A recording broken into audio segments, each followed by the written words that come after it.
समन्ता चक्रवालेषु अत्रा गच्छन्तु देवता सद्धम्मं मुनिराजस्य शृण्वन्तु सग्गमोक्खदं धम्मश्रवणकालो अयं बदन्ता धम्मश्रवणकालो अयं बदन्ता ධම්මස්සවන කාලෝ අයං බදන්තා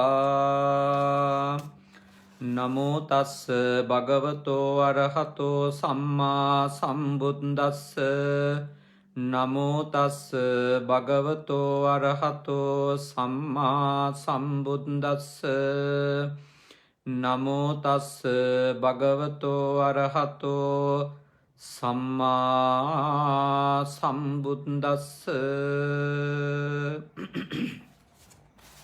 කාරුණික ශ්‍රද්ධාකාමී පින්වත්නි, අපේ පින්වත් පිරිස බුද්ධ පුතුන් මුහුණු පොත සමග එකතු වෙලා මේ වෙලාවේ සූදානම් වෙන්නේ ලෞතුරු බුදුරජාණන් වහන්සේ දේශනා කරපු උතුම් ශ්‍රී සද්ධර්මයට ටික වෙලාවක් ඇහුම්කම් දෙන්නයි. අද මේ උතුම් පින්කම කරලා දෙන විදියට අපිට ආරාධනා කරන්නට යෙදුනේ මේ කාලයේ ආස්ට්‍රේලියාවේ තමන්ගේ දරුවොත් එක්ක කාලය ගත කරමින් ඉන්න ජාවාදන මහත්මාණන් විසින් විශේෂයෙන්ම එතුමා සිහි කළා බලංගොඩ හඳගිරියේ පදිංචි වෙලා ඉඳපු තමන්ගේ ආදරණීය තාත්තා එල්.ඒ. ජයවර්ධන පියාණන් අවුරුදු දෙකකට කලින් මිය ගියා. එතුමන්ට පින් අනුමෝදන් කරන්නට ධර්මානුශාසනාමය පින්කමක් සිද්ධ කරලා දෙන්නට කියලා. ඉතින් එතුමන්ගේ ආදරණීය පියාණන්ටත් අවුරුදු 17කට කලින් මිය ගිය එන්.ඩබ්ලිව්. හීන්මැණිකේ මව්තුමියටත් අවුරුදු 20කට කලින් මිය ගිය එල්.ඒ. පුංචි මහත්මයා ලොකු තාත්තටත් ඒ වගේම අවුරුදු 32කට කලින් මිය ගිය රාජා ඉද්දමල්ගොඩ පියාණන්ටත් ඒ වගේම අවුරුද්දකට කලින් මිය ගිය සෝමදාස ඥාති සොහොයුරාටත් ඒ වගේම තවත් මිය ගියපු සිව් වසරකට පෙර මිය ගිය ජෝන් ජයපාල ඥාති සොහොයුරාටත් පින් අනුමෝදන් කරන්නට බලාපොරොත්තු වෙනවා. පින්දීම් අතරට එතුමා සඳහන් කරලා තියෙනවා තමන්ගේ ඥාතීන්ට විතරක් නෙමෙයි රට වෙනුවෙන් කටයුතු කරපු ඒ උතුම් මහසංඝරුවනටත් රණවිරුවන්ටත් පින් දෙන්න කියලා. ඒ වගේම එතුමන්ගේ ආදරණීය දරුවෝ එම මැතිණියගෙත් ජීවත් වෙනවා. විශේෂයෙන්ම මාකොළ පදිංචිව ඉන්නවා දුමිදු පුතුණුවන් සහ චමරිදුව. ඒ දෙදෙනාම අපේක්ෂාවෙන් ඉන්නවා දරුවෙක් මේ ලෝකෙට බිහි කරන්න. ඉපදෙන්න ඉන්න දරුවටත් ඒ දරුවෝ දෙන්නටත් සෙත් පතනවා. ඒ වගේම දමිත් පුතා සහ මයු මුයිදුව ඒ දෙදෙනත් දරුවෙක් මේ ලෝකෙට බිහි කරන්නට අපේක්ෂාවෙන් ඉන්නවා. ඒ දරුවටත් ඒගොල්ලෝ ඕස්ට්‍රේලියාවේ පදිංචි. ඒ දරුවන්ටත් ආශිර්වාද කරලා ඉපදෙන්න ඉන්න මුණුබුරු මිනිබිරියන්ටත් ආශිර්වාද කරනවා.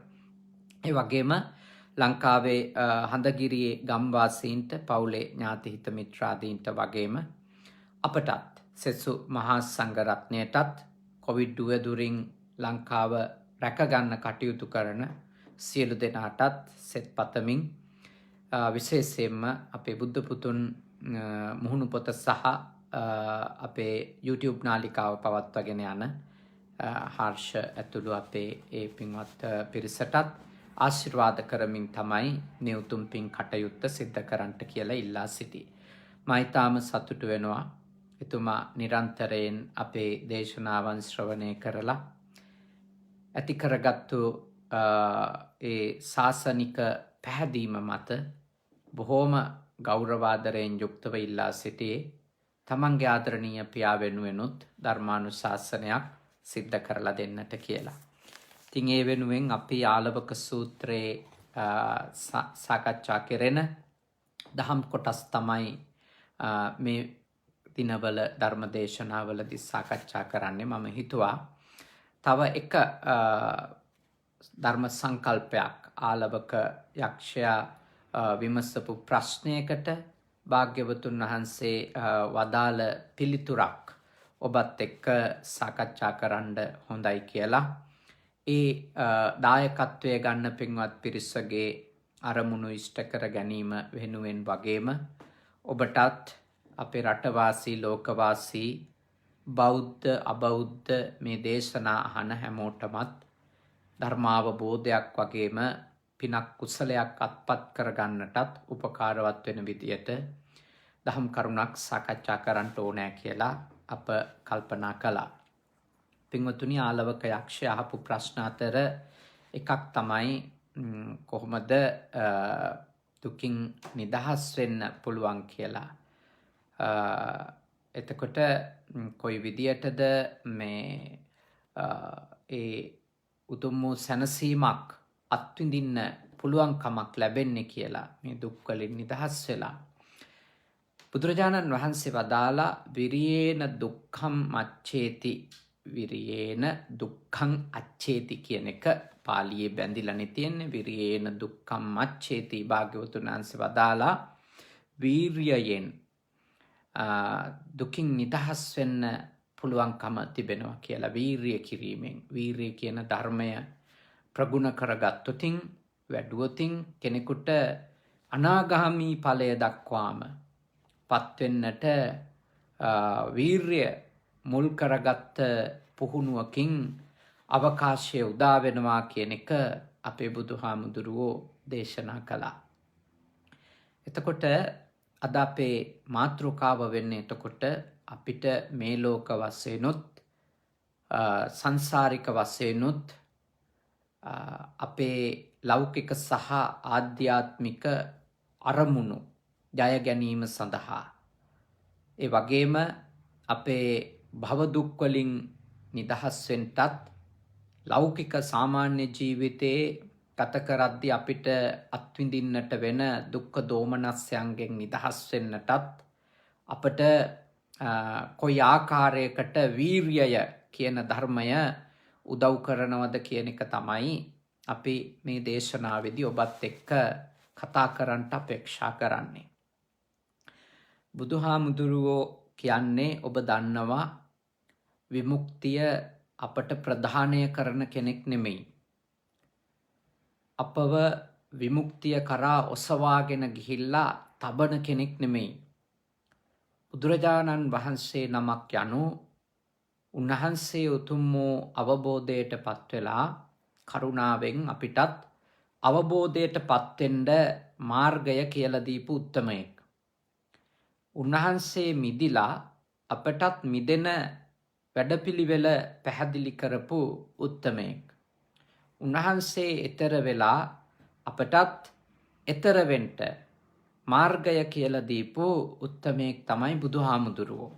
එතකොට ඒ කරුණු ටික කියනකොට ඔබට වැටහෙන්න ඕනේ උන්වහන්සේ අපේ ඒ අරමුණ සපුරා දෙනවා නෙමෙයි, අපේ අරමුණ සපුරා ගන්න උන්වහන්සේ හැම වෙලාවකම අපිට මඟ පෙන්වීමක් මාර්ගෝපදේශනයක් ලබා දෙනවා. එහෙනම් ඒකෙන් ඊළඟට ඔබට අවබෝධ වෙන්න ඕනේ අපේ අරමුණු සපුරා ගන්නට නම් ආධ්‍යාත්මිකව හෝ ලෞකිකව හෝ අපේ අරමුණු සපුරා ගන්නට නම් අපි අප තුල දියුණු කරගත යුතු ධර්ම තිබෙනවා. එයින් එක ප්‍රබල ධර්මයක් තමයි දුකින් නිදහස් වෙන්න වීර්ය කරන කෙනෙකුට, දුකින් නිදහස් වෙන්න වීර්ය කරන කෙනෙකුට, අරමුණු කරන කෙනෙකුට වීර්යය කියන උතුම් ධර්මය අනිවාර්යයෙන්ම ප්‍රගුණ කරගන්න ඕනේ. එවැනි වීර්යයක් ඇති කරගත්තේ නැතොත් අපේ අරමුණු සපුරා ගන්නට අපිට නොහැකි වෙනවා. මොකද අපේ අරමුණු සපුරලා දෙන කෙනෙක් නැති නිසා.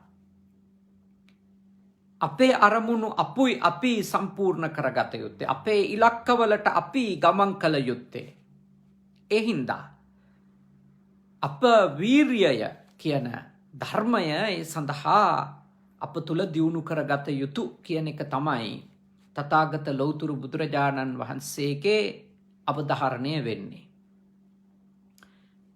උන්වහන්සේත් වීරිය කරපු බව අපි දන්නවා. උදාහරණයක් විදියට අපි බුද්ධ චරිතය පිළිබඳව පුංචි කාලේ ඉඳලා ඉගෙන ගනිද්දී අපි අහලා තියෙනවා, අපි ඉගෙනගෙන තියෙනවා, අපි කවුරුත් බුද්ධ චරිතය උගන්වපු තැන්වල බුදුහාමුදුරුවෝ සිද්ධාර්ථ බෝධිසත්වයෝ විදියට අවුරුදු 6ක පමණ කාලයක්, අවුරුදු 29 දී උන්වහන්සේ ගිහි ගෙයින්නෙක් වුණා.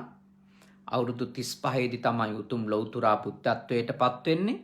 ඒ අතරතුර අවුරුදු 6ක පමණ කාලයක් අතිශය දුෂ්කර පුහුණුවක උන්වහන්සේ නියැලෙනවා. ඒ දුෂ්කර පුහුණුවේ උන්වහන්සේ අකණ්ඩව නියැලුනේ මහා වීරියකි. සමහර උන්වහන්සේ ඇති කරගත්ත උන්වහන්සේ ප්‍රගුණ කරපු සමහර දේවල් වලට උග්‍ර වීරියක් තියෙන්න ඕනුණා. දැඩි වීරියක්. ඒ කාලය ගැන තමයි උන්වහන්සේ අර පසුව දේශනාවේ සඳහන් කරන්නේ. සාරිපුත්ත, මම දුෂ්කර ක්‍රියා කරන කාලේ, මොකද උන්වහන්සේ පත්තපලානුභෝගීව යම් කාලයක් වැඩ හිටපු බව සඳහන් කරනවා. තාම අල්ප ආහාරයක් ලබාගෙන, අල්ප නින්දක් ලබාගෙන ඒ කාලේ ගැන උන්වහන්සේ සාරිපුත්ත තෙරුන්ට කියනවා, සාරිපුත්ත, මම දුෂ්කර ක්‍රියා කරන කාලේ මගේ ඇස් දෙක ගිලිලා ගියා හිස් කබල තුල.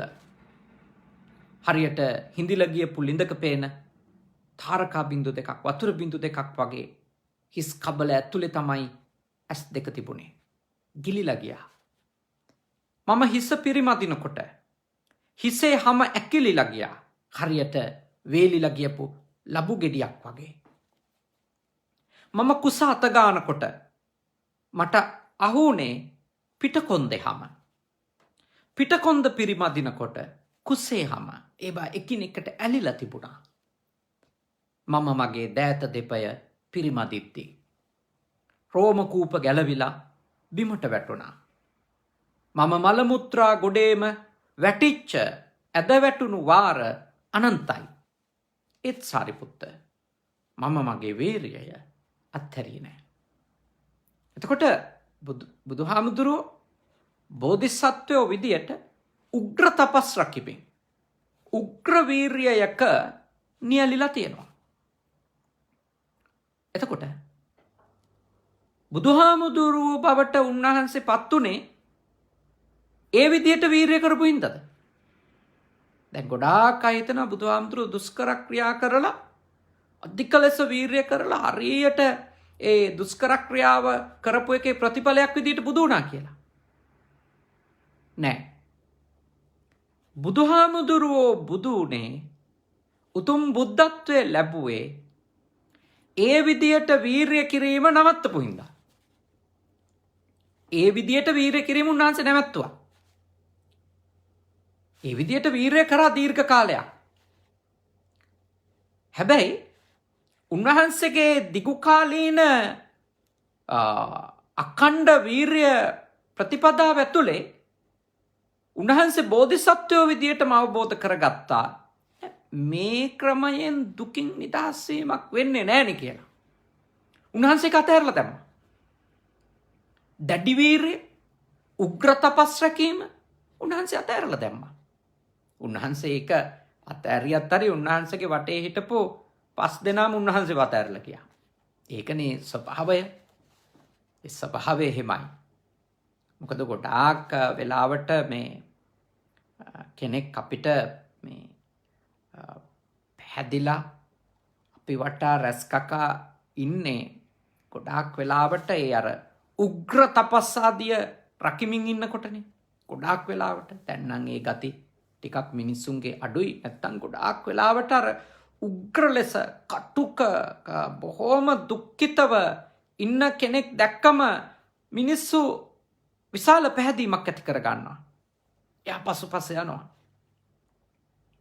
ඉතින් සිද්ධාර්ථ බෝධිසත්වයන් වහන්සේට ඒ විදියට පැහැදිලා හොඳ උග්‍ර වීරියක් තියෙනවා. හොඳට උග්‍ර තපස් රකින්නවා. දැන් සිද්ධාර්ථ බෝධිසත්වයෝ බුද්ධත්වයේ කරා යනවා. දැන් අතගාවට වැටෙන කොළයක් ගෙඩියක් විතරයි කන්නේ කියලා ඒවට හරි පැහැදිලා හිටිය. අර පංචවග්ගීය භික්ෂූන් පස්සග තවුසු කියලා කියන්නේ. ඒගොල්ලෝ බෝධිසත්වයන් වහන්සේ දාන ටිකක් වළඳන්න පටන් ගත්ත විතරයි, කැම ටිකක් කන්න පටන් ගත්ත විතරයි කල්පනා කළා අතෑරියා ඉවරයි. පරාද වුණා. අතෑරලා ගියා. ඔබ අවබෝධ කරගන්න ඕන උන්වහන්සේ ප්‍රතිපදාව ඒ දුෂ්කර දැඩි වීර්ය කිරීම නම් වූ ඒ ප්‍රතිපදාව උන්වහන්සේ අතෑරපු කෙනෙක්. එතකොට උන්වහන්සේ උතුම් බුද්ධත්වයට පත් උනේ වැරදියට ඔළුවේ තියාගන්න එපා දුෂ්කර ක්‍රියා කරලා බුදු වුණා කියලා. එහෙමනේ අපිට පොඩි කාලේ ඉඳලා ඔළුවට දාලා තියෙන්නේ.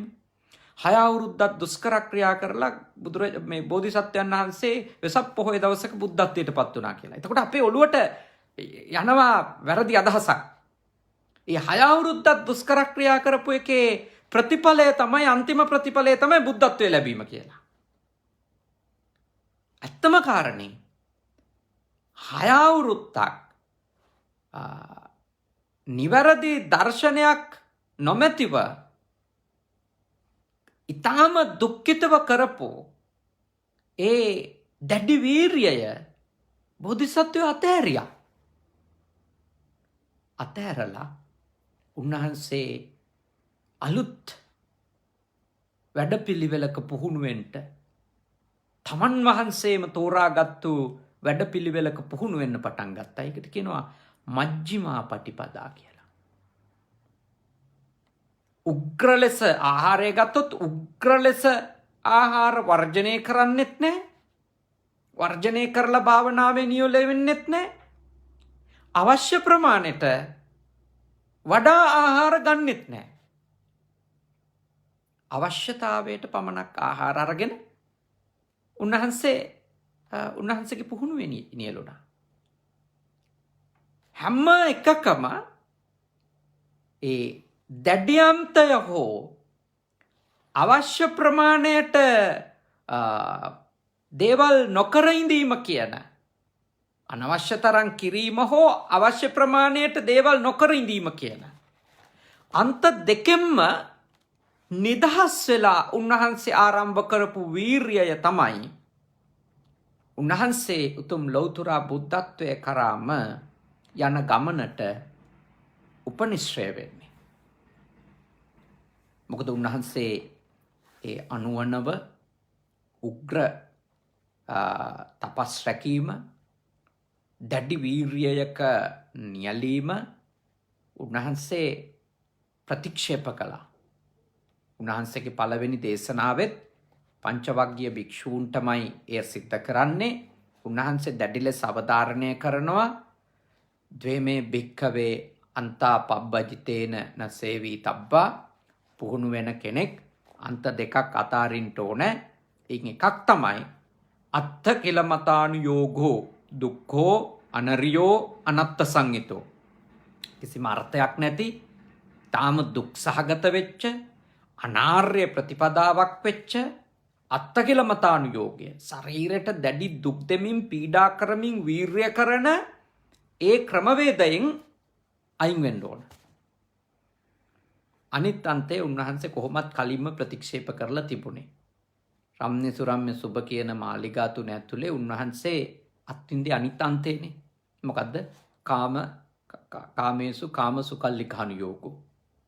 කාමයන්හි ඇලිලා ගැලිලා ඉඳපු එක. ඒක ප්‍රතික්ෂේප කළා තමයි ඊළඟ අන්තේ උන්වහන්සේ තෝරගත්තේ. 100%ක්ම ප්‍රතික්ෂේප කිරීම ඇලිලා ඉඳපුවා. මුලින් 100%ක්ම ඇලිලා හිටියා. සිද්ධාර්ථ විදියට 29 අවුරුද්දක් බෝධිසත්වයන් වහන්සේ. ඊළඟට සිද්ධාර්ථ තාපසතුමා විදියට 6 අවුරුද්දක් ඊළඟ අන්තේ නියෝජනය කළා. උග්‍ර ප්‍රතික්ෂේප කිරීමේ අන්තය දැඩි වීර්යයක් ගත්තා. තේරුණා වැඩක් නැහැ කියලා. අත්හැරියා. අත්හැරෙනකොට ඒකට කැමති වෙලා ඉඳපු අයත් අතහැරලා දැම්මා උන්වහන්සේ. නමුත් උන්වහන්සේ බුද්ධත්වයට පත් වුණාට පස්සේ අපිට උන්වහන්සේගේ දේශනාව තුළ අවතාරණය කරනවා අපට විමුක්තිය සාධනය කර ගන්නට දුකින් නිදහස් වෙන්න වීර්ය අවශ්‍යයි. එය ඊටාම දැනුවත් අවබෝධයකින් යුක්ත මධ්‍යස්ථ වීර්යයක් අපි පවත්වා ගත යුතුයි අපේ අරමුණු සාධනය කරගන්නට නම්. මොකද හේතුව? ඒ උග්‍ර වීර්යය ඇතුලේ වෙන්නේ වෙහෙසෙන එක විතරයි. වෙහෙසෙන එක විතරයි. උග්‍ර වීර්යයේ වෙහෙස වැඩි වුණාම ලෞකික අරමුණු වලත් ලෝකෝත්තර අරමුණු වලත් කිසිම ඵලදායී බවක් නැහැ. සරලව ගමු.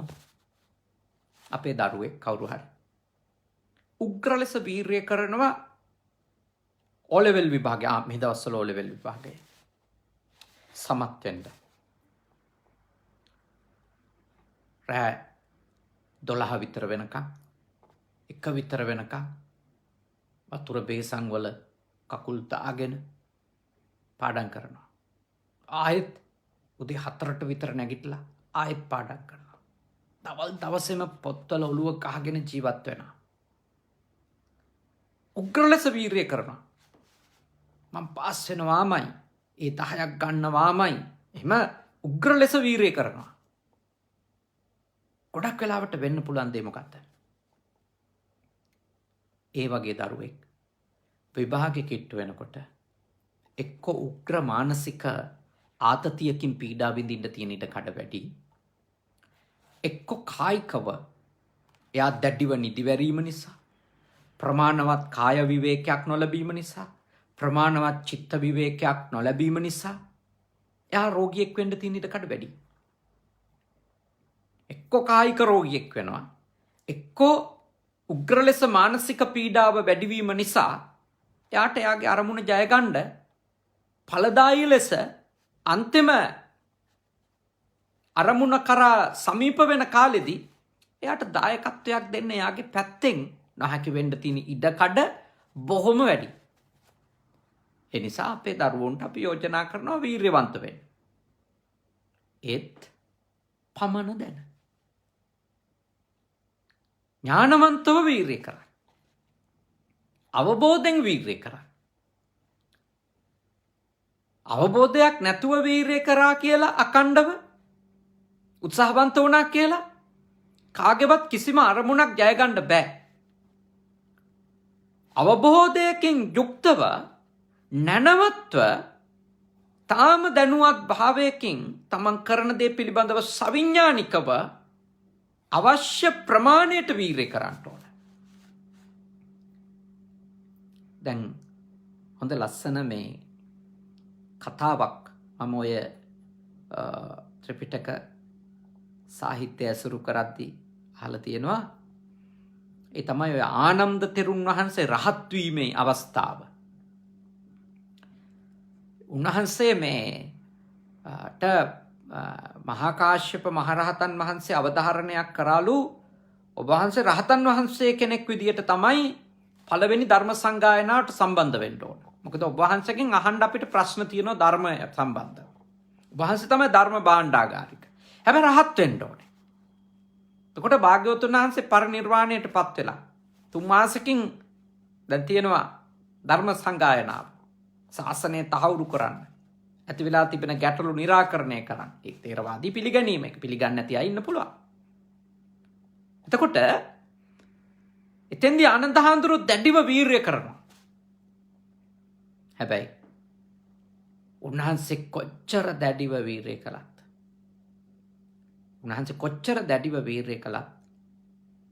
උන්වහන්සේට හෙට තියෙද්දී සංගායනාව අදත් උන්වහන්සේ රහතන් වහන්සේ කෙනෙක් නෙමෙයි. දැඩිව වීර්ය කරනවා. අන්තිමට උන්වහන්සේ දැඩි වීර්ය අතාරිනවා. දැඩි වීර්ය මම රහත් වෙනවා කියලා. දැඩි වීර්ය අතාරිනවා. දැඩි වීර්ය අතාරියට පස්සේ හරි අපූර්ව තැනක් තියෙන උන්වහන්සේ මේ ආසනේ උන්වහන්සේගේ සයනයෙහි වාඩි වෙන්න මේ අත් දෙක තියලා මේ ඒ සයනාසනයේට ඇත්තටම ඉරියව් 4න් එකකටවත් අයිති නෑ කියලා තමයි ඒ වෙලාවෙ ඉඳගත්තු විදිය ගැන කියන්නේ. එයා ඊටාම සිහියෙන් කරනවා. ඒ කියන්නේ උන්වහන්සේ භාවනාව තෑරියා නෙමෙයි. උන්වහන්සේ සතිමත් බවත් ඇරියා නෙමෙයි. අර මනසින් හදාගත්ත අනවශ්‍ය මානසික පීඩාවෙන් නිදහස් වුණා. උන්වහන්සේ ඒ වෙලාව තමයි rahat වෙලා තියෙන්නේ. මම rahat වෙන්න ඕනිමයි කියලා ඒ කටයුත්ත කරද්දී උන්වහන්සේ rahat වෙලා නැහැ. උන්වහන්සේ rahat වෙලා තියෙන්නේ නැහැ. මේ දැඩි වීරිය මං අතහැරලා දානවා කියන එක. ආවට පස්සේ උන්වහන්සේ භාවනාවේ ඉන්නවා. භාවනා සතිමත් භාවයේ සම්පජඤ්ඤේ දැනුවත් භාවයේ ඉන්නවා. තාම සියුම් වෙලාවක උන්වහන්සේ සතපෙන්ට ඇඳට ගොඩ වදින වෙලාවේ ඒක ඊටාම සතිමත්ව කරමින් උන්වහන්සේ උතුම් මහරහත් ඵලයට පත් වුණු බව තමයි කතාවේ කියන්නේ.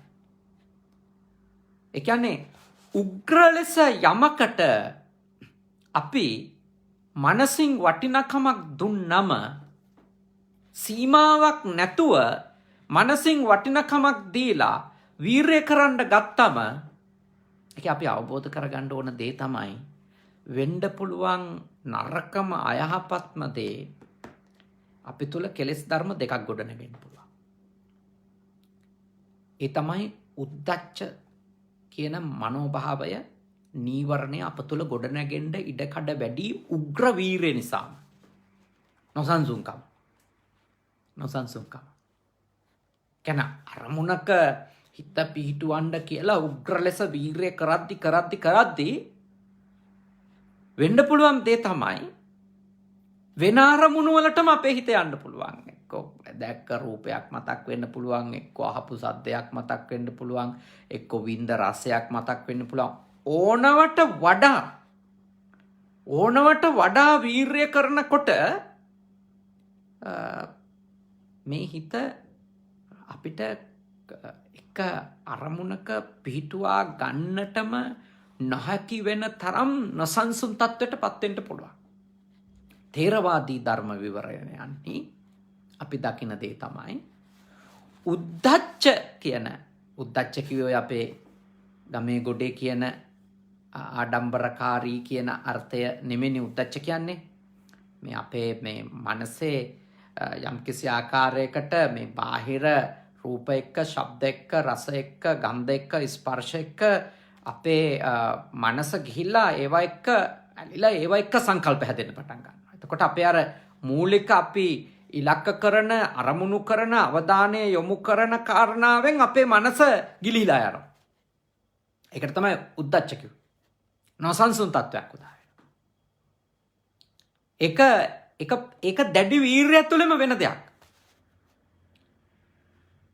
ගොඩාක් අය මේ මට කියනවා දරුවෝ විශේෂයෙන් කියනවා මේ පාඩම් කරන දරුවෝ කොච්චර මානසි වෙලා විභාගේ කොහොම හරි පාස් වෙනවා කියලා පාඩම් කරන්න හැදුවා තාන්තුනේ ටිකක් කියවලා ඉවරනකොට ඒක මතක නැහැ නේ කියලා. මම මේ ඒ වෙලාවට ඒ දරුවන්ට උපදෙස් දීලා තියෙන ඉස්සෙල්ලාම ඔයාගේ දැඩි අදහසින් ඔයා අයින් වෙන්න. පාඩම් කරන එක නවත්තන්න එපා. පාඩම් කරන්න. ඔය තියෙන සංකල්පෙන් අයින් වෙන්න. ඒ දැඩි බවින් නිදහස් වෙන්න ඔයා. ඒ දැඩි බවින් නිදහස් වෙන්නේ නැතුව ඔයාට ඔයාගේ අරමුණ කරා යන්න බෑ. මොකද ඔයාගේ ඔළුව ඊට පස්සේ කිසිම දෙයකට හරියට මේ අපේ මනස හරියට ફોකස් කරන්න බෑ. මේක කරන්න ඕනි කියන තැනට ඒ ඕනවට වඩා ආවට පස්සේදී ඒක ගැළපෙන දෙයක් නෙමෙයි. එතනදී අවුල් වෙනවා. උද්දච්ච කියන මනෝභාවය ඇති වෙනවා. ඊළඟට ඕකත් එක්කම වෙන්න පුළුවන් දේ දැඩි වීර්යයක නියලිච්ච අය පස්සේ ඉන්නේ කලකිරීමින්ද නැද්ද? කලකිරලා ඉන්නේ නේ. කුක්කුච්ච. අරින් නොසන්සුන් කමකින් ඉඳලා ඊළඟට පසුතැවෙනවා. ඇඩන්නේ අවුරුදු ගාණක් වහන්සේ වුණා. සෝවාන් වුණෙත් නැහැ. ප්‍රශ්න අඩුුනෙත් නැහැ. මොකක්වත් හරි ගියේ නැහැ. මං කොච්චර මහන්සි වුණාද? නිදාගත්තෙත් නැහැ. කෑවෙත් නැහැ. හරියට මං ඇඳුමක් ඇඳද හරියට කෑවද? මොනවද මම සතුටින් ඉන්න කලේ? මට සින්දුවක් අහන්න වෙලාවක් තිබුණද? මට ෆිල්ම් එකක් බලන්න වෙලාවක් තිබුණද? මං එච්චර වීර්ය කළා. කොච්චර වීර්ය කළත් හරියන්නේ නැහැ. මොලයක් නැතුව කොච්චර දැඟලුවත් හරියන්නේ නැහැ තමයි කිසි දෙයක්. බුද්ධිමත්ව අවශ්‍ය ප්‍රමාණයට ඔබගේ ඒ දායකත්වය ඔබේ අරමුණට අදාළව දක්වනවා මිසක බුදුහාමුදුරුවෝ දේශනා කරන්නේ ඔබ දැඩි ලෙස වීර්ය කරන්න ඕන. ඔය අර අපිට පැටලෙන්නේ අර අපිට උගන්වලා තියෙනවානේ මේ ඉස්ස ගිනිගත්තු කෙනෙක් වගේ මෙහෙම වීර්ය කරන්න ඕනේ කියලා. ඉතින් මම දන්නේ ඒ කාරණා ගැන. මේ එහෙම ඔළුව ගිනි අරන් වගේ වීර්ය කරනවා කියලා මොලේ නැති වැඩ කරන්න බෑ. කියන්නේ හරියට බුද්ධිමත්ව අපි ඊටාම ගැඹුරු අවබෝධයකින් යුක්තව අපි යම්කිසි දෙයකට අවශ්‍ය ප්‍රමාණය ප්‍රාමාණික දායකත්වයක් දක්වන්න ඕන. ප්‍රාමාණික දායකත්වයක් අපි දක්වන්න ඕනේ. කියන්නේ අපිට මේ හදිස්සි වුණා කියලාවත් කලබලේ තිබුණා කියලාවත් ඉක්මනටම ප්‍රතිඵලය ලබා ගන්න ඕනේ කියලාවත් එහෙම දැඩිව උත්සාහ කරා කියලා නම් මම විශ්වාස කරන්නේ ලෞකික හෝ ලෝකෝත්තර අරමුණක් ජය ගන්නට පුළුවන් කියලා. බුදුහාමුදුරුවෝ මේ කරන මඟ පෙන්වීම තුළ එවැනි අර්ථයක් තියෙනවා කියලා මම පුද්ගලිකව විශ්වාස කරන්නේ. මම විශ්වාස කරන දේ තමයි අපේ තථාගත බුදුරජාණන් වහන්සේ අපට අවධාරණය කරන්නේ යම්කිසි දෙයකට අවශ්‍ය ප්‍රමාණයට වීර්ය ඔබ තියෙනුනේ. හැබැයි ඒක අඛණ්ඩ වෙන්න ඕනේ. ඒක අඛණ්ඩ වෙන්න ඕනේ. ඒක තමයි එතන තියෙන මේ වැදගත්ම දේ. අඛණ්ඩව ඒක පවත්වාගෙන යාම. ඒක බිඳ වැටෙන්නේ නැතුව පවත්වාගෙන යාම. ඒක තමයි මේ ඔබ අවබෝධ කරගත යුතු දේ. ඒ කියන්නේ ඔබ ඇති කරගනු ලබන වීර්ය අඛණ්ඩව. ඔය නික්කම ආරම්භ නික්කම පරක්කම ඔය විදියට ගත්තහම මේ වීර්යයේ යම් යම් පියවරවල් ගැන ධර්මයේ සාකච්ඡා කළා තියෙන්නේ. අන්න එතකොට ඒ අපි ඇති කරගන්න වීර්ය අඛණ්ඩව පවත්වාගෙන යාමෙන් තමයි ප්‍රතිඵලය ලැබෙන්නේ. නැතුව මේ වේග වැඩි කළා කියලාවත් පණ යනකන් නැහුණා කියලාවත් එහෙම සාර්ථක වෙන්නේ නැහැ. ආධ්‍යාත්මිකව හෝ ලෞකිකව හෝ මොකක් හරි ඉලක්කයක් සපුරගන්න නම් අපි ප්‍රාමාණික උත්සාහයක නියැලෙනවා. එක හරියටම රෝගතරණ සූත්‍රය අවධාරණය කරනවා. සංයුත්ත නිකාය රෝගතරණ සූත්‍රය. ඒ අවධාරණය කරන්නේ උග්‍ර ලෙස වීර්ය කරලා කවුරු හරි කෙනෙක් සැඩ පහරක් කරහා ගමන් කරන්න කියලා දැඟලුවා කියලා එයා ඊතර වෙන්නේ නැහැ. හැබැයි අවශ්‍ය ප්‍රමාණයට පොඩ්ඩක් සැඩ පහර හරහා පීනන්නෙම නැතුව හිටියොත් ඒතර වෙන්නෙත් නැහැ. සැඩ පහර හරහා යන්න නම් අවශ්‍ය ප්‍රමාණයට ඒ පිහිනීම කරන්න ඕන. අනවශ්‍ය තරම් කලබලයක් නොවේ. ඒක ඉතින් ඒ අවශ්‍ය ප්‍රමාණය තීරණය කරන්න බෑ ගොඩ ඉඳන්. ඒකට බැස්සම තමයි තේරෙන්නේ මොකක්ද මට මේක මේ සැඩ පහරේ ගොදුරක් වෙලා පහලට මේ සයුර දෙසටම ඇදිලා යන එක වළක්වා ගනිමින් මගේ අරමුණ වෙච්ච එතරට ගමන් කිරීම කියන ඉලක්කයට යන්න අවශ්‍ය ප්‍රමාණය මොකක්ද? මොකද මම දකිනවා මේ පීනන්ඩ ගියාම ගොඩක් අය මුහුදට වැව්වලට ඔය කණ්ඩායම් වශයෙන් ගියාම දකිනවා මට අත්දැකීම් තියෙනවා සමහරු ඉතින් පටන් ගන්නවා මං අතෙන්ට විනාඩි 5න් පීනලෙනවා කියලා.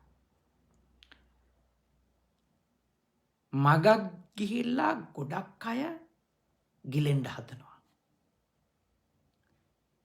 මං දැකලා තිනු ගිලෙන්න හදනවා. මොකද හේතුව තමයි ඒගොල්ලෝ ගිලෙන්න හදන හේතුව අන් කිසිවක් නෙමෙයි. කෙන්ඩ පෙරලිලා මහන්සිය ඕනවට වැඩි අතපය හොල්ලන්න ගිහිල්ලා දඟලලා ඊට පස්සේ තව කවුරු හරි යන්න ඕනේ එයා ඇදන් එන්න. එහෙනම් බුද්ධිමත් වෙන්න. මේක හොඳට අවබෝධ කරගන්න. කිසිම ආකාරයකින් අපි අවබෝධයකින් තොරව වතුර පාරක් කරහා යද්දි පීනාගෙන යද්දිවත් දඟලන්න හොඳ නැහැ. එහෙමයි කියලා අවශ්‍ය ප්‍රමාණයට උත්සාහයක් නොදරා හිටියොත් ඒකට කියන්නේ තීන මිද්ද කියලා. අවශ්‍ය ප්‍රමාණයට උත්සාහ නොකර ඉන්න එකට කියනවා මොකද්ද? තීන මිද්ද. ඕනවට වඩා උත්සාහ කරන්න ගියොත් සිද්ධ වෙන දේ මොකද්ද? උද්දච්ච කුක්කුච්ච තත්ත්වයටපත් වෙනවා. කපැත්තකින් මහ නොසන්සුන්කමකුයි. ඊළඟට අනිත් පැත්තෙන් ගත්තාම මහා පසුතැවිල්ලකුයි. බලනවත් අඟලලා බලනවා මුකුත් වෙන්නේ නැහැ. ඉතින් Tamanටම බැන ගන්නවා. මොනවත් හරියන්නේ නැහැ. මොනව කරත් හරියන්නේ නැහැ. ඉතින් ගිනිපත්තු වෙලා වගේ ඉන්නවා. කිසිම සැනසෙල්ලක නැහැ. තමන් ආපු ගමනේ කිසිම මේ ප්‍රොඩක්ටිවිටි එක සම්බන්ධව කිසිම තෘප්තිමත් භාවයක් ඇති වෙන්නේ නැහැ එතකොට. ඒ හින්දා මේ සසර බිය කරවි. ඒක ඇත්ත. ලැබිච්ච අවස්ථාව මේ උතුම් මනුෂ්‍ය ආත්ම භාවය ඉක්මනින් ගෙවෙනවා. ඒක ඇත්ත. ඒ හින්දාම තමයි අපි සිහි නුවණින් අපගේ වීර්යය පවත්වා ගත යුත්තේ. සිහි නුවණින්. අනේ සසර හරීම මේ භයානකයි. මේ කොයි වෙලේ අපි මැරෙයිද දන්නේ නැහැ කියලා පිස්සු හැදිලා වගේ දැඟලුවා කියලා නිවන් දකින්නේ නැහැ නේ කවුරු. එහෙම නිවන් දකින්නේ නැහැ. තටි පිටි කාලා කලබල වුණා කියලා නිවන් දකින්නේ නැහැ. අර එක වීණා වාදකයෙක් මට ඔහුගේ මේ නම මතක නැහැ. ඔහු මහාන වෙලා දැඩි ලෙස වීර්ය කරන්න පටන් ගත්තා මේ රහත් වෙන්න. දැඩි ලෙස උත්සාහ කරනවා. අන්තිමට හරියන්නේ නැහැ කියලා කලකිරෙනවා. බුදුහාමුදුරුවෝ එයාට කතා කරනවා. කතා කරලා අහනවා කලින් හොඳට මේ වීණාව වයන්න පුළුවන් නේද කියලා. ඔව් කියලා කියනවා. එතකොට අහනවා කොහොමද ඒ වීණාවේ ඔබට ඕන ප්‍රමාණයට ඒ ස්වර නිකුත් වෙන්නේ? කොහොමද? ඒ වීණාවේ යාර අපි කියන්නේ ටියුන් කරන්න තියෙන ඒවා. ඒ තද කරන්න තියෙන ඒවා ඕනවට වඩා ලිහිල්ව තිව්වොත් ඕන මට්ටමට ස්වර නිකුත් වෙනවද? ඕනවට වඩා තද කරොත් ඒවා ඕන මට්ටමට ස්වරය නිකුත් වෙනවද? ඒකුවේ අවශ්‍ය ප්‍රමාණයටත් වඩා ඒ අර එහි තියෙන චුටි මේ කම්බි අර එන වගේව තියෙනවනේ. ඉතින් ඒවා ඕනවට වඩා බුරුල් කරොත් ඕන ස්වරයෙන් එනවද? ඕනවට වඩා තද කරත් එනවද? ඔහු කියනවා නෑ එහෙම නෑ. ඒ දෙකෙන්ම මට ඕන විදියට ඒ අවශ්‍ය කරන මේ ස්වරය මතු කරන්න බෑ. බුදුහාමුදුරුවෝට ඔහු කියනවා ඒ අවශ්‍ය මධ්‍යම ප්‍රමාණයක් තියෙනවා ස්වාමීනි. ඒ ප්‍රමාණයට මම ඒ වීණාව සකසගත්තට පස්සේ තමයි මට ඕන ස්වරය නිකුත් කරන්න වාදනය කරගන්න පුළුවන් වෙන්නේ කියලා. බුදුහාමුදුරුවෝ දේශනා කරනවා ඉතින් එහෙනම් නිවන් දකින්නත් ඒ විදිහටම වැඩ කරන්න. නිවන් දකින්නත් ඒ විදිහටම වැඩ කරන්න. පුහුණුවත් ඒ විදිහටම කරගෙන යන්න. පුහුණුවත් ඒ විදිහටම කරන්න. ඕනවට වඩා මං හිතන්නේ ඒවා මේ තද කරත් බෑ, පුරුල් කරත් බෑ. කිව්වේ මධ්‍යස්ත වෙන්න කියන එක නෙමෙයි කියන්නේ. වීර්යය ඕන, එහි අඛණ්ඩ බවකුත් ඕන. හැබැයි තාම ගැඹුරු අවබෝධයකින් මධ්‍යස්තව. තාම ගැඹුරු අවබෝධයකින් මධ්‍යස්තව ඒ වීර්යය පවත්වා ගන්න ඕන. ගොඩාක් දුක් විඳගෙන දේවල් කරා කියලා අපේ අරමුණු අපිට ජය ගන්න බෑ. හැබැයි අවශ්‍ය දේවල් අවශ්‍ය වෙලාවට අවශ්‍ය ප්‍රමාණයට අපි කළොත් අපේ අරමුණු අපිට ජය ගන්න පුළුවන්. ඔය අති සාර්ථක වෙච්ච ව්‍යාපාරිකයෝ හෝ නැත්තම් වෘත්තීය ශාස්ත්‍රවල අති සාර්ථක වෙච්ච අය හෝ ගත්තොත් ඒගොල්ලෝ මේ අවශ්‍ය ප්‍රමාණයට අවශ්‍ය වෙලාවේදී අවශ්‍ය දේ හරියටම කරපු අය තමයි මේ ඵලදායී බව ඒ තමන්ගේ අරමුණු වල ලබාගෙන තියෙන්නේ. ඒගොල්ලෝ කාය විවේකයේ ඕන වෙලාවට ඒක ලබාගෙන තියෙනවා. චිත්ත විවේකයේ ඕන වෙලාවට ඒක ලබාගෙන තියෙනවා. ගොඩක් අයට වෙන්නේ අර සීමාවක් නැතුව ඕන එකක උපරිමයට දඟලන්න ගියාම තමයි තමන්ගේ අරමුණු විනාශ කරගන්න. තමන්ගේ අරමුණු විනාශ කරගන්න. ඕකේ අනිත් පැත්ත තමයි අවශ්‍ය ප්‍රමාණයට උත්සාහවන්ත නුනම ඒ කියන්නේ තීන මිද්දේ කම්මැලිකම ඇවිල්ලා හේත් අරමුණු විනාශ කරගන්නවා. එහෙනම් බොහොම මේ අවබෝධයෙන් ඥානවන්තව ඔබ යම්කිසි ක්‍රියාවක නියැලෙනකොට ඔබ දන්නවා මෙන්න මේ දක්වා යන්නනේ මේ දක්වා යන්න මට මෙන්න මේ කාලය ගත වෙනවා. මේ කාලය තුල මම මෙන්න මේ දේවල් සම්පූර්ණ කරගන්න ඕන. මේ ප්‍රමාණය අද දවසේ ආවරණය කරාම ඇති කියලා මේ අපි හරියටම නුවණින් අවබෝධ කරගත්තම ඒ ටික තමයි කරන්න ඕන. ඒකෙදි අපි අපේ වීරිය බිඳ වැටෙන වෙලාවල් තියෙන ඔය හදාගන්න ඒවා බිඳ වැටෙන ඒ වෙලාවට මොකද කරන්න ඕන? ඒ වෙලාවට එකක් තමයි මම දැන් මේ අවබෝධයෙන් ඇති කරගත්තු ප්‍රමාණයවත් ඥානවන්තව මේ වීරියය බිඳවට ගත්තොත් මම මේ බියකරු සසරට එකතු වෙන්න පුළුවන්. ඒ නිසා මම තීන මිද්දේට යට වෙන්න හොඳ නැහැ. මම සිතේ කයේ සිතුවිලි වල කිසිවක මේ ඒ නිදිමතකම ඇති කරගෙන ඒ මැලි බව ඇති කරගෙන මගේ අරමුණ නාස්ති කරගන්න හොඳ නැහැ. මොකද මේ සසර භයානකයි. සසර සැපවත් නැහැ. අල්ප සැපයකුයි මහ දුකකුයි තියෙන එකක් සසර. හරි අපි සත්තු වෙලා ඉපදුනොත් නිරයට ගියොත් ඉතින් අපේ ධර්මයට අනුව අපි පරලොව විශ්වාස කරන අයනේ. ඉතින් එහෙම වුණොත් අපිට මොනවද කරන්න වෙන්නේ? ඒ අනතුර දකින්න ඕන. ඒ අනතුර දකින්න ඕන අපි. ඒ ප්‍රශ්නේ අපි අවබෝධ කරගන්න ඕන. එතකොට අපේ වීරිය වැටෙන්නේ අවශ්‍ය ප්‍රමාණය තියන් යන්න පුළුවන්. ඊළඟට තව එහෙම මධ්‍යස්තව වීරිය කරලා අවබෝධයෙන් අවශ්‍ය ප්‍රමාණයට වීරිය වඩලා ඒ උතුම් සැනසෙල්ල ලැබපු ලෞතුරු බුදුරජාණන් වහන්සේ ඇතුළු ඒ උත්තමයින්ගේ ඒ ආධ්‍යාත්මික ප්‍රතිඵලය මහරහත් භාවයට බුදු බවට පත්වෙච්ච ඒ උත්තමයින්ගේ ඒ ජීවිත දෙස අපි නැවත නැවතත් අවධානය යොමු කරමින් ශ්‍රද්ධාව දියුණු කරගන්න ඕන. ඊළඟට ලෞකික ජීවිතේ වුණත් එහෙම මේ වීරය කරලා ජයග්‍රහණ ලැබපු සාර්ථක වෙච්ච අයගේ ආදර්ශ චරිත අපි පරමාදර්ශ කොට ගන්න ඕන. ඒවත් ලොකු උදව්වක් වෙනවා. ඔය මේ වීරියට රුකුලක් ඒවා. ඒ අකණ්ඩව පවත්වගෙන යන්න. රුකුලක්. ඒ වගේම තමයි තමන් ඒ අවබෝධයෙන් යුක්තව යම්කිසි පුහුණුවක දැනට නියැලෙනවා නම් ඒ නියැලෙන පුහුණුවේ ලබන සාර්ථකත්වය සහ අසාර්ථකත්වයන් ඒ කියන්නේ තාම ලැබපු දේ සහ ලබා ගන්න බැරි වෙච්ච දේ කියන දෙක කෙරෙහිම ඊටාම ගැඹුරු සිහිනුවණකින් බලමින් අවබෝධයෙන් බලමින් තමන් ලබන අල්ප සාර්ථකත්වයේ ගැන හෝ තෘප්තිමත් වෙන්න ඕනේ. ඒකට තමයි වීරිය දිගටම තියාගන්න පුළුවන්. වීරිය දිගටම තියාගන්න පුළුවන් ඒක මම මගේ ගෝල් එකේ මගේ ඉලක්කේ මෙන්න මේ දක්වා අත වෙනකොට සම්පූර්ණ කරගෙන තියෙනවා. තෘප්තිමත් වෙන්න.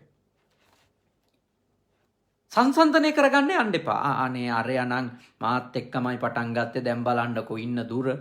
එයාට කොච්චර දේවල් පුළුවන් වෙලාද? මට තමයි බැරි. දැන් එතනින් ඉවර වෙන්න පටන් ගන්නවා ආයේ.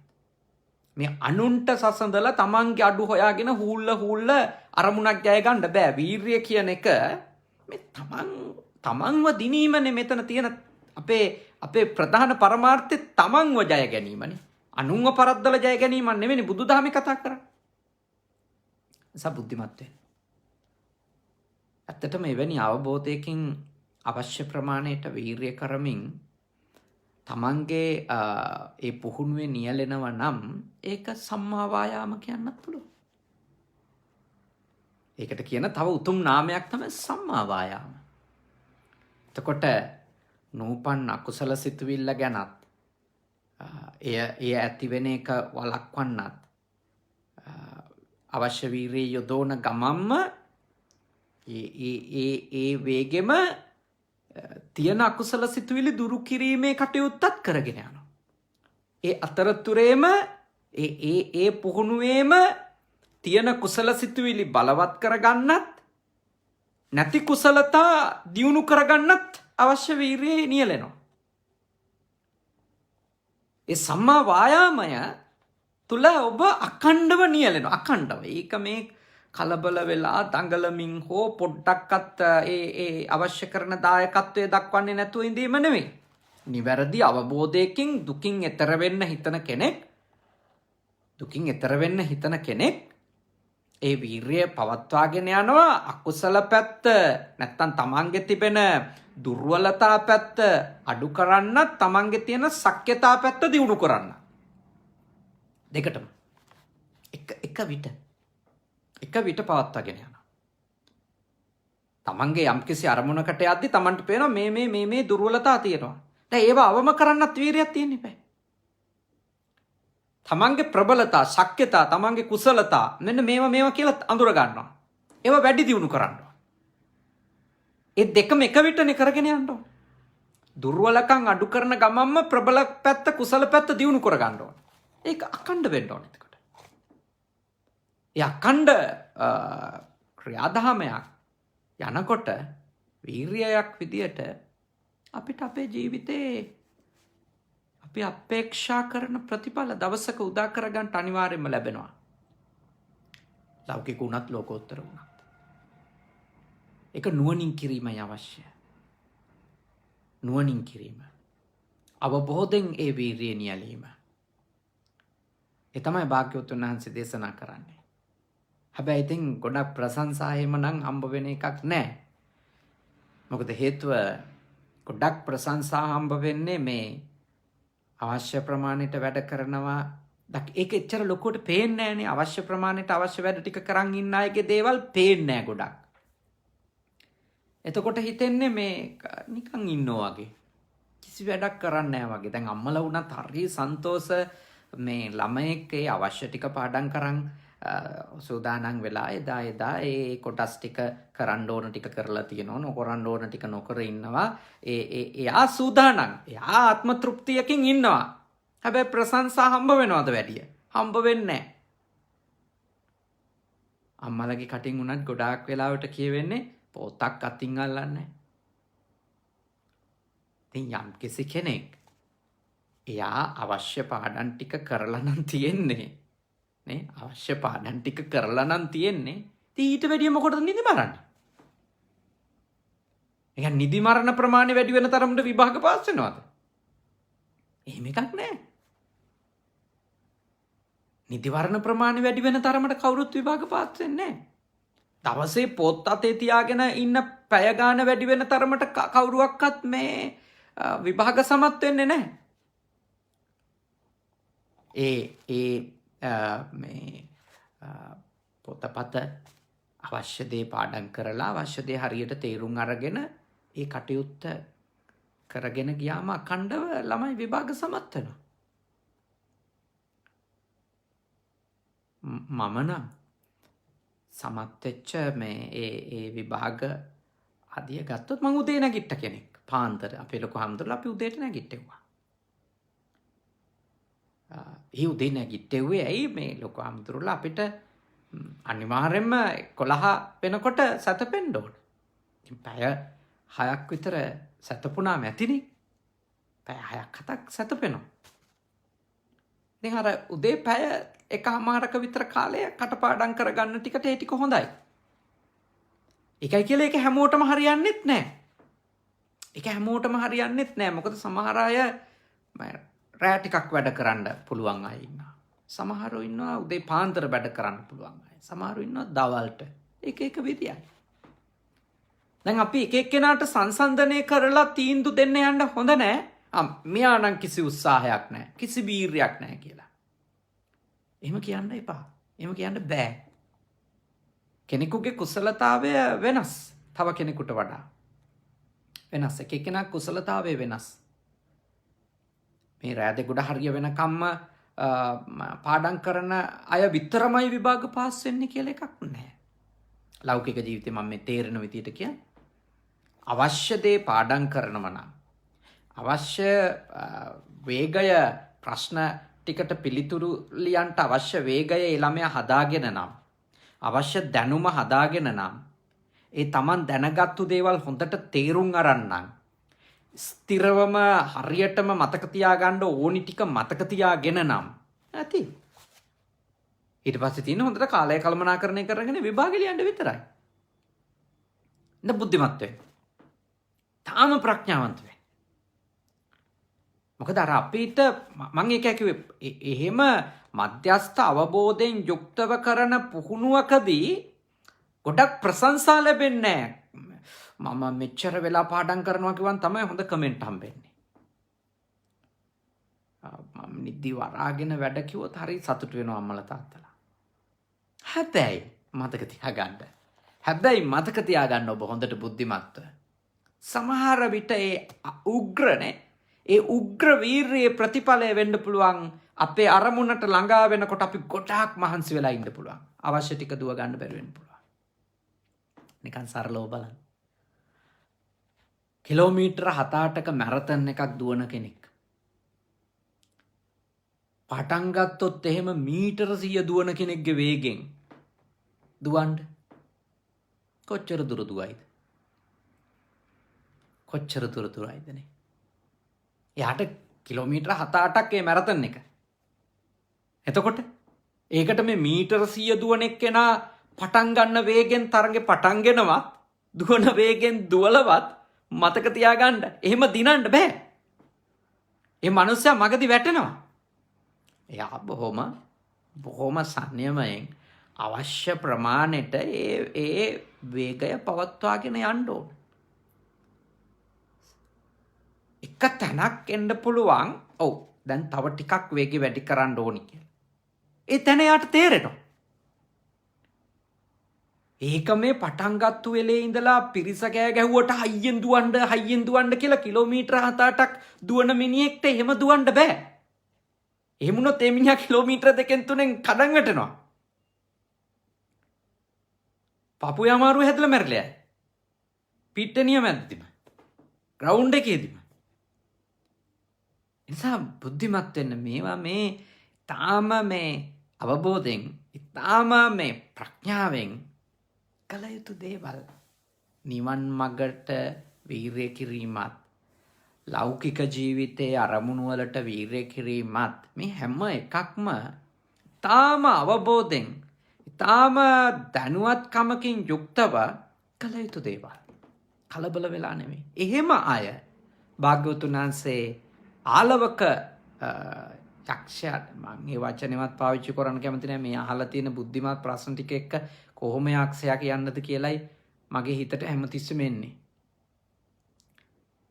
මොකද හේතුව අපිට යක්ෂයා කියලා අපේ ඔළුවට දාලා තියෙන සංකල්ප එක්ක ඔළුවට එන යක්කුයි මේ ආලවක කියලා අඳුන්නපු යක්ෂයයි 100ට කෝටියක් වෙනස්නේ. මේ පුදුම මේ නුවණක් තිබිච්ච මිනිස්සෙක්නේ. කොච්චර වටින මේ ප්‍රශ්නද මේවා. මේ බුදුහාමුදුරුවෝ කියන එක මෙයාට තේරෙන්න කොච්චර ලොකු නුවණක් තියෙන්න ඕනද? කොච්චර අවබෝධකින්ද ඉන්න ඇත්තේ?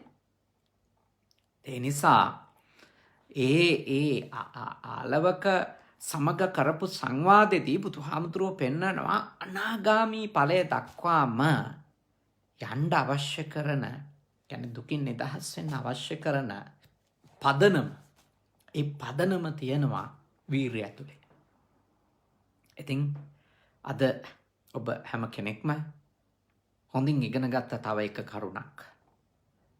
දුකින් නිදහස් වෙන්න ලෞකික සහ ලෝකෝත්තර මං දෙපැත්තම කතා කරනවනේ බණ කියනකොට. හුදෙක්ම නිවන් මඟ විතරක් නෙමෙයිනේ ලෞකික ජීවිතේ ළමයෙක්ගේ හරි අපේ තරුණ දරුවෙක්ගේ හරි ජීවිතේ ලෞකිකවත් දියුණුවක් ලබා ගන්න අවශ්‍ය දෙයක් මම දේශනාවලදී කියන නිසා මම දෙපැත්තම කතා කරනවා. ඒ සංකල්පය අරගෙන ලෞකික ජීවිතයටත් විග්‍රහ කරනවානේ. ඉතින් ඒ දෙකටම ඒ කියන්නේ මේ ඔක්කොම දුක්නේ අපිට කොහොමත් ලෞකික වසාර්ථක වුණත් දුකක් අපේ සංසාර ගමනේ අපි අනතුරකට වැටුණත් දුකක්. ඉතින් දුකින් නිදහස් වෙන්න වීර්ය කළ යුත්තේ කොයි වගේ දැක්මක පිහිටලද කියලා තමයි අද අපි සාකච්ඡා කළේ. ඉතින් අද මේ සාකච්ඡාවට පදනම යෙදුනේ අපිට මේ පින්කම කරලා දෙන්නටයි කියලා ආරාධනාව සිද්ධ කරපු ඒ ජාවාදන මහත්මාණන් එතුමා මේ ලංකාවේ බලංගොඩ පළාතේ කෙනෙක් හඳගිරිය කියන ගමේ පුතාලත් එක්ක මේ කාලේ ඔස්ට්‍රේලියාවේ ජීවත් වෙනවා. ඒ මාතාවත් දෙන්නම. ඉතින් එතුමන්ගේ ආදරණීය පියාණන්ට එල්ලේ ජාවාදන පියාණන්ට පින් දෙන්න තමයි මේ පින්කම කළේ. ඉතින් පින්කමක් කරනකොට අපිට තව ගොඩක් නෑදෑයෝ මතක් වෙනවනේ. ඒ අනුව එතුමත් සිහිපත් කරලා තියෙනවා. NW හීන්මැණිකේ මාතාව, එල්ලේ පුංචි මහත්මයා ලොකු තාත්තා, ඒ වගේම රාජා ඉද්දමල්ගොඩ පියාණන්, ශාන්ත සෝමදාස ඥාති සොහොයුරාණන්, ජෝන් ජයපාල ඥාති සොහොයුරාණන්, අපවත් වී වදාළ මහා සංඝරත්නය, ඒ වගේම දිවිපිදු වීරෝධාර රණවිරුවන් ඇතුළු කොට බණ අහපු ඔබ හැම දෙනා නමින් මියගිය සියලු ඥාතීන්ටත් කොරෝනා වසංගතය නිසා ලෝකේ පුරා මියගිය සියලුම දෙනාටත් මේ පින් අත්වේවා. මේ පින් කුසල් බෙලෙන් අපගේ සියලුම මේ භවයේ සහ සසර ගමනේ ඥාති හිත මිත්‍රාදීහු උතුම් අමා මහ නිර්වාණ ධර්මයම අවබෝධ කර ගනිත්වා කියලා කවුරු සාදු කියලා ප්‍රාර්ථනා කරමු. ඒ වගේම දෙවියන්ට අපි මේ පින් අනුමෝදනා කරමු. දෙවියෝ පින් අත් කර ගනිත්වා. දෙවියන්ගේ ආශිර්වාදය එතුමා අපේක්ෂා කරන පරිදිම රණවිරුවන්ටත් කොවිඩ් මාදන කටයුතු සඳහා ලෝකේ පුරාම වැඩ කරන ලංකාවේ විතරක් නෙමෙයි ලෝකේ පුරාම වැඩ කරන සියලුම සුව සේවාවන් වල සියලුම දෙනාටත් ලැබේවා. ඒ වගේම මහා සංඝරත්නයටත් විශේෂයෙන්ම එතුමාගේ දරුවෝ දෙනාට දමිත් පුතුණුවන්ට, දුමිඳු පුතුණුවන්ට, චමරි දියණියට, මායුමි දියණියට සහ ඒ පවුල්වල සියලු දෙනාම බලාගෙන ඉන්නවා නව සමාජිකයෝ ඒ දරුවෝ දෙදෙනාටම ඒ පවුල් දෙකේම අලුතින් දරුවෝ බිහි වෙනකන් අපේක්ෂාවෙන් ඉන්නවා. ඒ උපදින්ට ඉන්න දරුවන්ටත් ජාවාදන මැතිතුමාට සහ එම මාතාවටත් ඒ වගේම සියලුම දෙනාටත් ඔබටත් බණ අහපු බුද්ධ පුතුන් සියලු දෙනාටත් සියලු යහපත වේවා, නිදුක් බව ලැබේවා, නිරෝගී බව ලැබේවා, සුවපත් බව ලැබේවා. දෙවියන්ගේ ආශිර්වාදයෙන් කරදර බාධක දුරු වේවා. දෙවියෝද නිවන් අවබෝධ කරත්වා. සාදු සාදු සාදු. අවසාන වශයෙන් ඔබ අප හැම දෙනාට, දෙවියන්ට, මියගිය සියලු ඥාතීන්ට මේ පින් කුසල් පාරමී වේවා. ඉක්මන් භවයකදී නිවන් දකින්ට මේ අත්කරගත්තු කුසලයද පාරමී දහමක් වේවා. සාදු සාදු සාදු. ආකාසට්ටා ච බුම්මට්ටා දේවා නාග මහිත්‍තිකා පුඤ්ඤන්තං අනුමෝදිත්වා චිරන් රැක්කන්තු ශාසනං. ආකාසට්ටා ච බුම්මට්ටා දේවා නාග මහිත්‍තිකා පුඤ්ඤන්තං අනුමෝදිත්වා චිරන් රැක්කන්තු දේශනං. ආකාසට්ටා ච බුම්මට්ටා දේවා නාග මහිත්‍තිකා පුඤ්ඤන්තං අනුමෝදිත්වා චිරන් රැක්කන්තු මම් පරන්ති තී. තෙරුවන් සරණයි.